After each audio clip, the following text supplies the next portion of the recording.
레위기 13장 1절로 17절입니다. 제가 봉독해 드리겠습니다. 여호와께서 모세와 아론에게 일러 가라사대 사람의 피부에 무엇이 돋거나 딱지가 앉거나 색점이 생겨서 그 피부에 문둥병같이 되거든 곧 제사장 아론에게나 그 자손 중 한 제사장에게로 데리고 갈 것이요 제사장은 그 피부의 병을 진찰할지니 환처의 털이 휘어지고 환처가 피부보다 우묵하여졌으면 이는 문둥병의 환처라. 제사장이 진단하여 그를 부정하다 할 것이요 피부의 색점이 희나 우묵하지 아니하고 그 털이 희지 아니하면 제사장은 그 환자를 7일 동안 금고할 것이며 7일 만에 제사장이 그를 진찰할지니 그의 보기에 그 환처가 변하지 아니하고 병색이 피부에 퍼지지 아니하였으면 제사장이 그를 또 7일 동안을 금고할 것이며 7일 만에 제사장이 또 진찰할지니 그 환처가 엷어졌고 병색이 피부에 퍼지지 아니하였으면 피부병이라. 제사장이 그를 정하다 할 것이요 그는 옷을 빨 것이라. 그리하면 정하리라.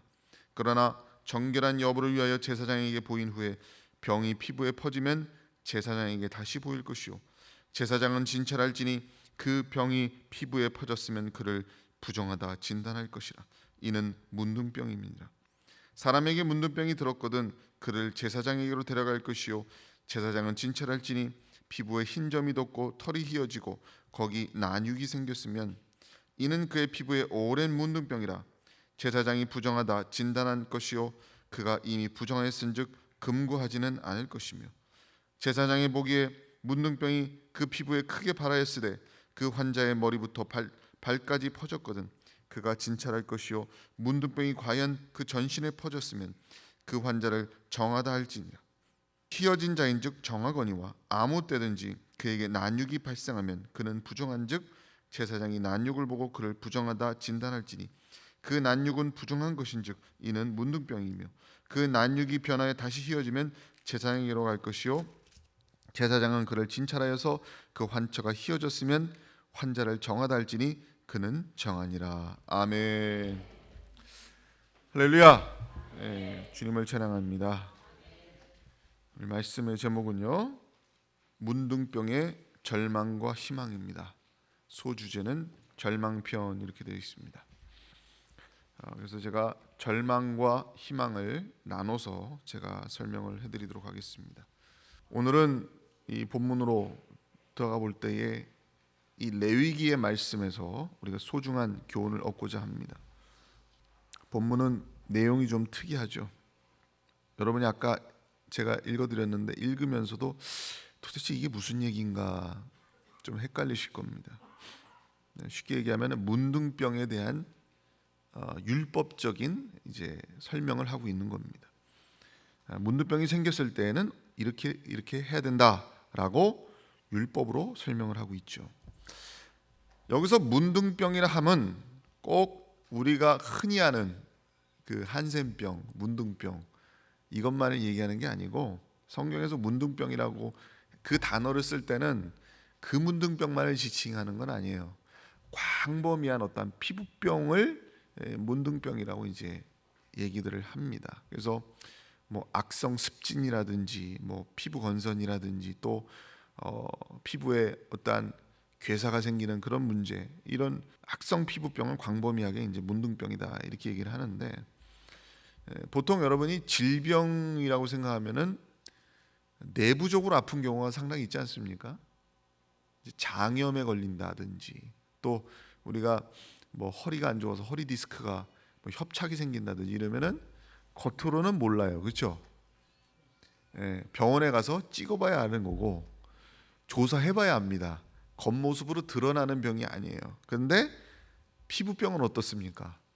이 살점으로 드러나잖아요. 문둥병도 마찬가지죠. 겉모습이 흉측해지지 않습니까? 그래서 오늘 레위기에 보면은 뭔가 피부에 변화가 생기면 이렇게 해라라고 교훈하고 있는 거거든요. 어떠한 외부적인 변화를 나타내고 있어요. 당시에 이제 고대 사회에서 특히 이스라엘에서 문둥병에 걸리면은 완전히 다른 질병하고 다른 취급을 받습니다. 이게 뭐냐? 하나님께 저주받은 것으로 해석이 됩니다.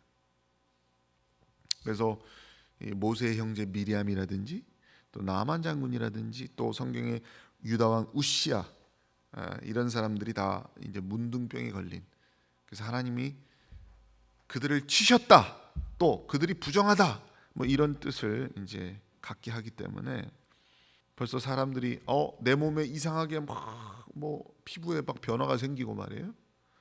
얼굴이 막 이상하게 막 흉측해지고 이러면은 벌써 불안한 거야. 야, 이거 내가 저주받은 거 아닌가?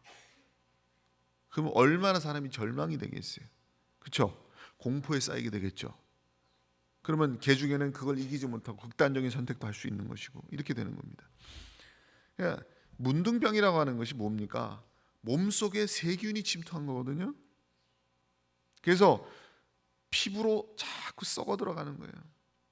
모든 형태가 무너져 가는 겁니다. 그냥 쭉 이렇게 얼굴이 늘어지고 녹아내리는 듯이 쭉 형체가 흐트러지죠. 그래서 문둥병자들 여러분 직접 보시면 얼굴이 거의 뭐 괴물같이 되어버려요. 결국 뭡니까? 하나님이 창조하신 이 아름다운 창조의 원형이 뭐예요? 훼손돼요. 훼손되잖아요. 그러니까 저주받았다, 이렇게 표현을 하죠. 제가 왜 이 문둥병 얘기를 하느냐, 이 레위기는 그냥 쓰여진 게 아닙니다. 다 우리에게 영적인 교훈을 주고자 기록된 말씀인 줄 믿습니다. 이 문둥병을 우리의 신앙과 결부시켜보고 우리 영적으로 생각해 보면은 우리 안에 뿌리 깊은 죄악성과 너무너무 닮아 있는 거예요, 이게. 여러분, 우리는 우리 주변에, 우리 내면에 많은 문제에 둘러싸여 있습니다. 세상에서 느끼는 좌절, 여러분의 머리를 싸매게 하는 그런 범민들이 있고, 또 내 안에 끊임없이 솟구치는 그런 어긋난 욕망과 그리고 타락된 그런 죄성들, 이런 것들이 우리 안에 끊임없이 곰팡이처럼 기생하면서 우리의 영혼을 좀먹을 때가 있는 거죠. 문둥병과 우리의 죄는 너무나 비슷합니다. 욕심이 잉태한 즉 죄를 낳고 죄가 장성한 즉 사망이 이른다. 여러분, 우리 죄는요 절대로 여기 표면에 머물러 있질 않아요. 이 살갗 위에만 머물러 있질 않는다고. 뿌리를 이놈이 내리고 싶어해. 계속 내부로 깊이 내려가고 싶어하는 거예요. 결국 우리의 심령의 중심에까지 이르러서 우리 내부를 썩게 만들고 우리 안에 있는 간절한 그 하나님의 원함을 흐트러뜨리고 좀먹고 결국 하나님과 우리를 멀어지게 하는 거죠. 우리 안에 있는 그리스도의 형상을 일그러뜨리잖아요. 내 안에 하나님의 형상을 망가뜨리지 않습니까? 우리는 하루에 몇 번씩 주님 정결한 마음을 주시옵소서, 하나님 앞에 투명하고 정하게 되는 체험을 해야 되거든요. 근데 끊임없이 내 안에 있는 인간 나의 속성이 나를 그 죄악 속으로 끌고 들어갑니다. 거기에는 강한 소용돌이가 존재해요.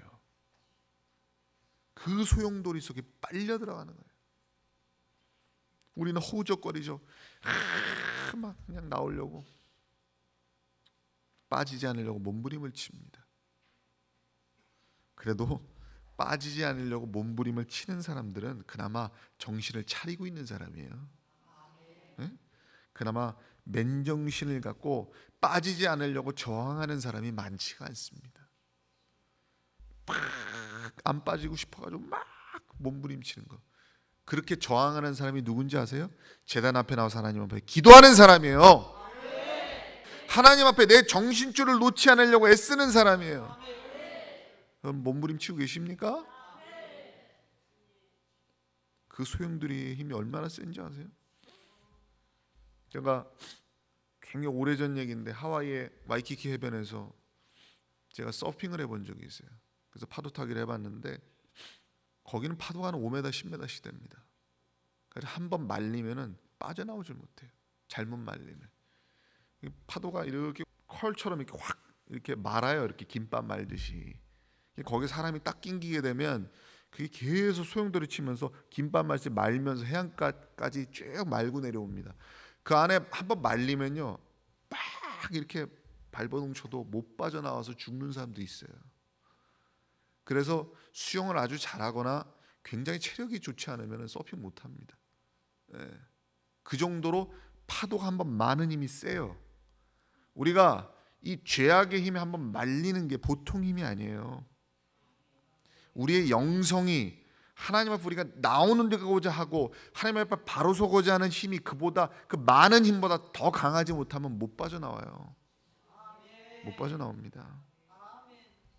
그래서 뭐 쉬운 예로 우리가 어떤 사람에 대한 미움이 계속 생기면, 미움이 시작이 되기 시작하면 그 미움에 계속 빨려 들어가요. 빨려 들어가. 내가 이러면 안 되는데, 내가 그리스도의 성품을 회복해야 되는데, 내가 이렇게 죄지면 안 되는데, 그럼 나도 또 좀 돌아봐야 되는데, 이런 생각을 못 해요. 계속 말립니다. 자기 세계 속에 더 천착해 들어가면서 폐쇄적이 되고, 내 판단, 내 자존심의 소용돌이 속으로 계속 빨려가다가 결국 어느 순간 되면은 싱크홀이 생기는 겁니다. 그냥 확 무너져서 그냥 쾅 주저앉아요. 그러면 내 영혼이 이제 빨려 들어가다 어느 한순간 내 영적인 상태, 신앙 전체가 주저앉게 되는 거예요. 우리가 하나님 앞에 그래서 계속 진실하려고 노력을 하고 하나님 앞에 계속 중심을 잡고 나가지 않으면은 깨달음을 잃어버려요.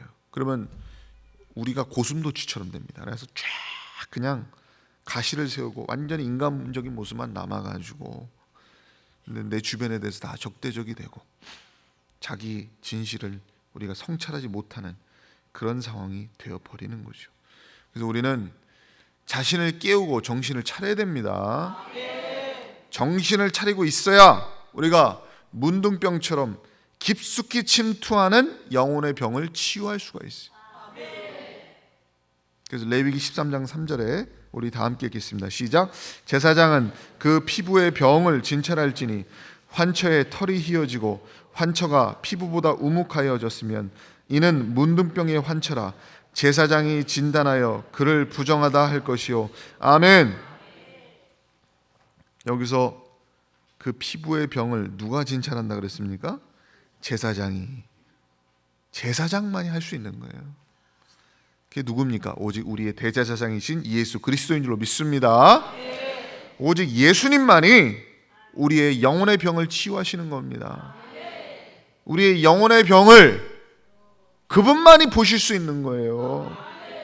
그래서 그분께 나오지 않으면 살 길이 없어요. 살 길이 없어요. 제가 오래된 한 10몇 년 전에 한동안 한 1년 동안 제가 습진으로 고생한 적이 있습니다.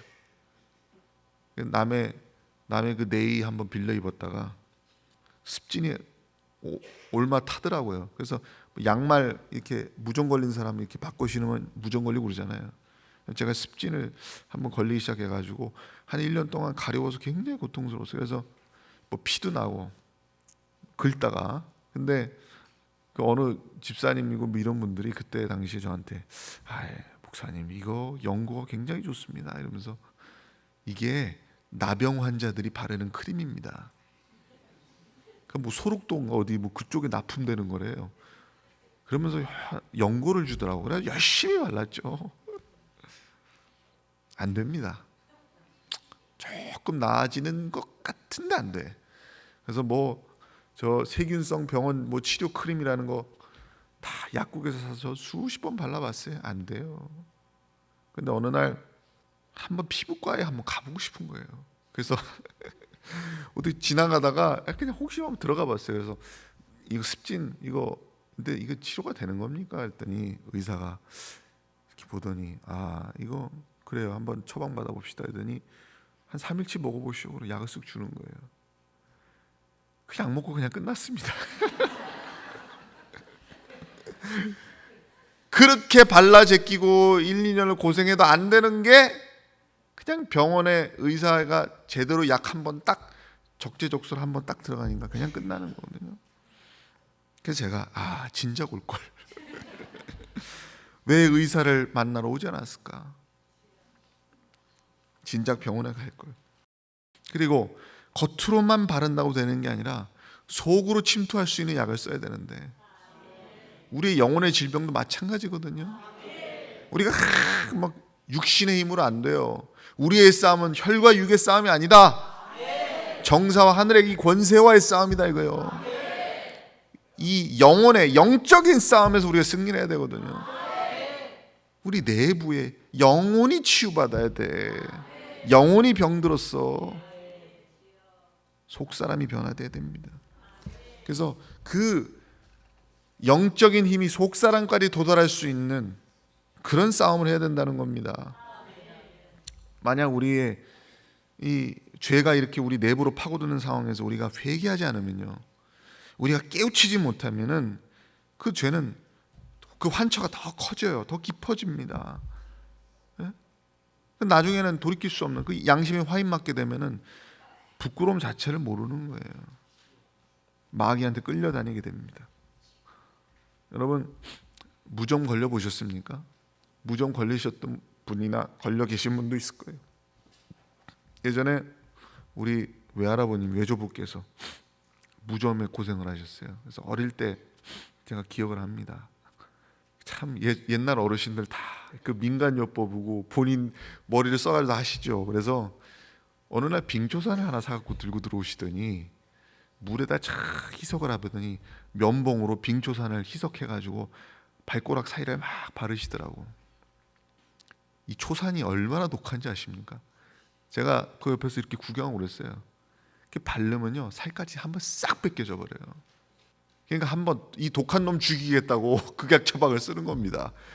초산 그거 그냥 바르면 화상 입잖아요. 그거 희석해서 면봉으로 이렇게 타타타 두드리듯이 하는데 나중에 되니까 피부 껍질이 한번 싹 벗겨져요.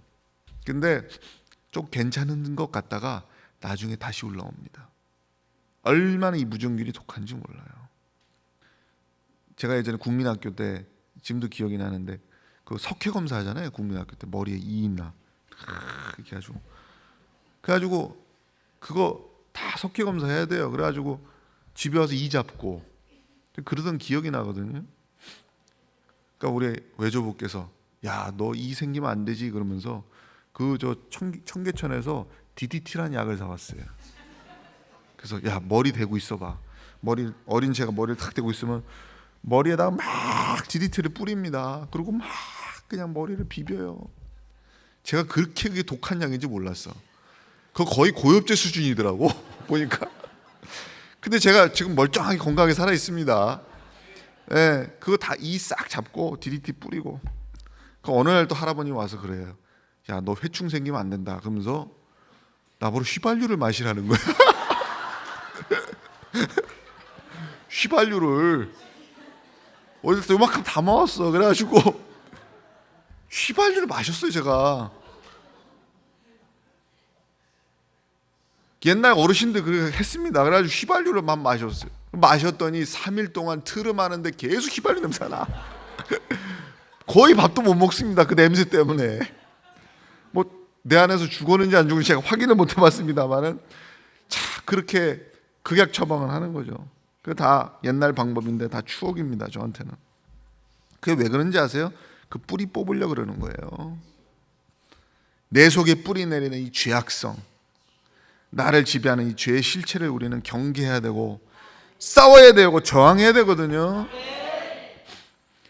이 문둥병이 가져오는 불행이 세 가지입니다. 크게. 첫 번째가 부정하게 된다는 거예요. 이게 걸리면은. 성경이 여기 오늘 본문이 그러잖아요. 그를 부정하다 할 것이요, 그를 부정하다 할 것이요. 제사장이 봐서 이건 문둥병이야, 너는 부정해, 이러는 겁니다. 피부가 우묵 들어간다, 이렇게 움푹 들어간다, 이게 뭐가 대수냐 이러겠지만은 이미 뿌리가 내리기 시작하면은 몸 전체로 번지는 건 시간 문제이기 때문에 우리 심령에 죄악의 씨앗이 뿌려지면 영혼 전체를 잠식할 수 있음을 우리가 명심해야 됩니다. 그래서 문둥병의 또 두 번째 불행이 뭐냐? 문둥병이 걸리면은 하나님과 분리가 되게 해요. 하나님으로부터 멀어지게 됩니다. 모든 죄가 마찬가지지 않습니까? 죄를 짓게 되면 하나님과 우리가 멀어져요. 그래서 레위기 13장 46절에 읽겠습니다. 시작. 병 있는 날 동안은 늘 부정할 것이라. 그가 부정한즉 혼자 살되 진 밖에 살지니라. 아멘. 그렇습니다. 진 밖으로 쫓겨나요. 진 안에 있어야 되는데 진 안과 밖은 전혀 다른 세계예요. 하나님의 성전이 진 안에 있습니다. 제사는 진 안에서 드려져야 되는 거예요. 선택받은 사람들은 다 진 안에 있어야 돼요. 근데 진 밖으로 벗어난다는 건 뭡니까? 이거는 탈락하는 거예요. 하나님과 끊어지는 것이고 이스라엘에서 끊어지는 것이고. 그래서 우리가 하나님과 영적으로 우리가 단절된 상태에서 마음이 평강이 없잖아요. 내 안에 구원의 기쁨이 없잖아요. 하나님과 단절되면 그렇게 되는 거예요. 하나님을 즐거워할 수 있는 마음이 없는 거예요. 그저 세상 것만 찾게 돼 있고 세상 쾌락만 쫓게 돼 있고 무료한 삶을 반복하게 돼 있는 겁니다. 속된 말로 지금 여러분의 마음속에 거룩한 게 땡겨야 되는데 거룩한 건 땡기지 않고 세상 것만 땡긴다. 이러면 뭔가 문제가 생긴 거예요. 빨리 제사장한테 가시기 바랍니다. 빨리 예수님 앞에 나와야 돼요. 진 안으로 들어오시기 바랍니다. 하나님이 계신 이곳에 서야 됩니다. 세 번째, 문둥병의 세 번째 불행은 뭐냐? 문둥병이 걸리면 결국 심판받게 되는 거예요. 너는 부정하다, 너는 정결하다, 이렇게 심판을 받는 겁니다. 그 판단 누가 해요? 제사장이 합니다. 우리는 대제사장이신 주님 앞에 언젠가 심판을 받아야 돼요. 너는 생명의 부활로 나오라, 너는 심판의 부활로 나오라. 이거 결정 나는 겁니다. 준비해야죠. 하나님 앞에 서야 되는데. 우리는 가끔 영적으로 문둥병에 걸린 내 자신을 보게 되고 또 우리 형제들도 보게 되죠. 그게 다 죄병입니다. 그런데 우리는 너무나 남을 함부로 판단할 때가 많아요. 누가 누구를 판단할 수 있습니까? 오늘 말씀의 문둥병은 오직 제사장이 판단합니다. 본문에 보면 이 제사장이 얼마나 신중한지를 보세요. 자세히 들여다보고 벌써 병세가 이상하다 싶으면 뭐예요? 7일간 금고할 것이다. 7일간 그 사람을 격리시켜요. 그리고 7일 후에 또 봅니다. 그리고 다시 또 병의 진행 상황을 본다는 겁니다. 그래서 레위기 13장 4절로 5절에 제가 읽어드립니다. 피부에 색점이 희나 우무가지 아니하고 그 털이 희지 아니하면 제사장은 그 환자를 7일 동안 금고할 것이며 7일 만에 제사장이 그를 진찰할지니 그의 보기에 그 환처가 변하지 아니하고 병색이 피부에 퍼지지 아니하였으면 제사장이 그를 또 7일 동안 금고할 것이며. 얼마나 신중합니까? 7일 동안 무려 2번씩 14일간을 두고 본다는 거예요. 이거 몇 가지 의미로 우리가 생각해 볼 수가 있어요. 그만큼 시간을 두고 신중하게 판단한다는 얘기예요. 판단 함부로 하는 거 아닙니다. 제사장조차 판단 함부로 안 해요. 이건 뭐냐? 하나님이 우리를 향해서 오래 참고 인내하시는 모습이 아닐까 우리가 생각해 볼 수가 있어요. 회개할 기회를 계속 주시는 거고 깨달을 기회를 계속 우리한테 시간을 주시는 겁니다. 그래서 미리 벌써 피부의 겉으로 뭔가 변화가 우리 보고 느낄 수 있게 만들어줘서 더 깊이 병세가 깊기 전에 제사장한테 빨리 오라고 하는 얘기거든요. 우리한테 시간을 주는 겁니다. 그리고 격리한다. 이거 좀 살벌한 말처럼 들리지만 사실은 그 사람을 보호하기 위한 거예요. 자칫 그 사람이 겉모습만 보고 사람들의 비난을 받고 사람들의 저주를 받을 수 있기 때문에 오히려 금고해서 그 사람을 따로 두고 더 신중하게 보려고 하는 이런 신중함이 여기서 나타나고 있는 거죠. 그래서 레위기 13장 6절에 보면은 말씀 보세요. 7일 만에 제사장이 또 진찰할지니 그 환처가 열버지고 병색이 피부에 퍼지지 아니하였으면 피부병이라 제사장이 그를 정하다 할 것이요 그는 옷을 빨 것이라 그리하면 정하리라 그랬어요. 자, 주목해 보세요. 제사장이 진찰을 했어요. 근데 진찰을 다 마치고 보고 봤는데 결국 이게 문둥병이 아니야. 단순히 피부병에 불과했어. 그러면 제사장이 뭐예요? 정하다 이렇게 얘기합니다. 너는 정하다. 근데 뭐예요? 여기 제가 밑줄을 쳐놨죠. 그는 옷을 빨 것이라 그리하면 정하리라. 자, 이게 아주 중요한 얘기예요. 제사장이 정하다라고 해서 거기서 끝나는 게 아니에요.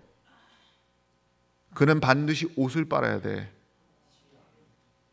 일단 피부병이라고 해도 일단 진단을 받으면 우리는 반드시 옷을 빨아야 됩니다. 그리하면 정하리라. 그리하면 정하리라. 우리 크리스찬은 내가 옳건 그르건 상관없이 늘 하나님 앞에 불완전한 존재요 부끄러운 죄인임을 인식을 해야 됩니다. 그리고 끊임없이 회개하는 삶을 살아야 돼요. 일단 피부병이 생겼으니까 너 옷을 빨아야 돼. 이건 뭡니까? 너 이제 삶이 변해야 돼. 이 얘기요. 너 이거 재발하지 않기 위해서 옷을 빨아. 너 이제 이렇게 비위생적으로 살지 마. 위생적인 삶을 살아야 돼. 너 옷부터 정결하게 해야 돼. 제사장이 명령하는 겁니다. 옷을 빨아야 돼요. 그리하면 정하리라. 아시겠습니까? 너 이제부터 삶을 바꿔서 그 병세가 더 깊어지지 않도록 해야 되고, 그래서 내가 아무리 정당하고 떳떳하고 당당해도 일단 우리 주변에 문제가 생기면 하나님 앞에 자신을 성찰할 줄 알아야 된다는 거예요. 그래서 기본을 다시 든든히 세워나가야 된다. 그래서 저는 천국을 어떻게 가느냐? 빨래 잘하면 천국 가요. 빨래 잘하면. 그 두루마기를 빠는 자들은 복이 있나니. 여러분, 우리는 빨아야 됩니다. 레위기 13장 45절에 문둥 환자는 옷을 찢고 머리를 풀며 윗입술을 가리우고 외치기를 부정하다 부정하다 할 것이요. 저는 이 말씀을 읽으면서 우리 인생들이 처한 영적인 상태를 제가 보게 됩니다. 하나님 앞에 우리가 어떤 모습이 서 있는가. 도저히 내 힘으로는, 자력으로는 도저히 구원에 이를 수 없는 그런 모습을 우리에게 이 진실을 보여주는 거예요. 이게 뭐라 그랬어요? 문둥병자는 옷을 찢어라, 머리를 풀어란 말이야. 이게 뭡니까? 극심한 절망과 애통이 있을 때 나오는 행동이거든요. 이스라엘 백성이 회개할 때 죄를 뒤집어 쓰고 옷을 찢잖아요. 이건 절박한 행동이에요. 이미 문둥병이 확정된 사람은 하나님 앞에 저주받고 격리되고 추방될지도 모른다는 절망에 휩싸이게 되는 겁니다. 그렇기 때문에 이게 절박함으로 이런 행동을 해야 된다는 거예요. 두 번째, 윗입술을 가리우라. 윗입술을 가리우라. 도저히 하나님 앞에 나올 수 없을 정도로 부끄러운 존재라는 것을 드러내는 겁니다. 그래서 세리가 울었던 거예요. 윗입술을 가리는 행동입니다. 이게 바리새인은 룰루랄라하고 막 떠들지만 세리는 감히 하나님 앞에 말조차 할 수 없는 죄인임을 알기 때문에 눈물을 흘리는 겁니다. 이게 세리의 모습이에요. 그리고 뭡니까? 부정하다 부정하다 외쳐야 된다는 겁니다. 내 자신을 향해서. 이게 뭡니까? 바울의 자세죠. 오라, 나는 공고한 사람이다. 이 사망의 몸에서 누가 나를 건져내랴. 나는 공고한 사람이다. 부정한 존재임을, 허물 앞에 탄식해야 된 존재임을 우리는 인식하고 살아야 된다. 이것이 우리가 가져야 될 회개의 자세요, 올바른 인식입니다. 그럼 과연 우리는 어디서 희망을 찾아야 될까요? 어떻게 이 문둥병을 치유받고 자유함을 얻을 수 있을까요? 오늘 문둥병의 진실, 영적인 절망에 대해서 얘기를 했는데 제가 다음에 희망을 배워보도록 하겠습니다. 오늘은 절망편이니까 제가 절망만 얘기했어요. 희망은 있습니다. 여기서 끝이 아닙니다. 우리에게는 위대한 희망이 남아 있습니다. 말씀을 정리합니다. 절망에 처한 우리에게 희망을 주시는 위대하신 주님을 찬양합니다. 오늘도 하나님 앞에서 우리는 진실을 성찰하고 세마포를 빨고자 힘쓰고 그 죄악의 소용돌이 속에 빠지지 않기 위해서 정신줄을 놓지 아니하고 하나님 앞에 내 자신을 바로 세우려고 하고, 그런 노력이 있다면 하나님이 여러분을 반드시 긍휼히 여기시고 여러분을 소생시켜 주시게 돼 있습니다. 여러분, 우리의 내면의 이 심령의 문둥병 잘 분별하셔서 대제사장이신 예수님 앞에서 너는 정결하다 인정받을 수 있도록 늘 거룩한 영성을 유지하신 여러분 되시기를 주님의 이름으로 축원드립니다. 기도하시겠습니다.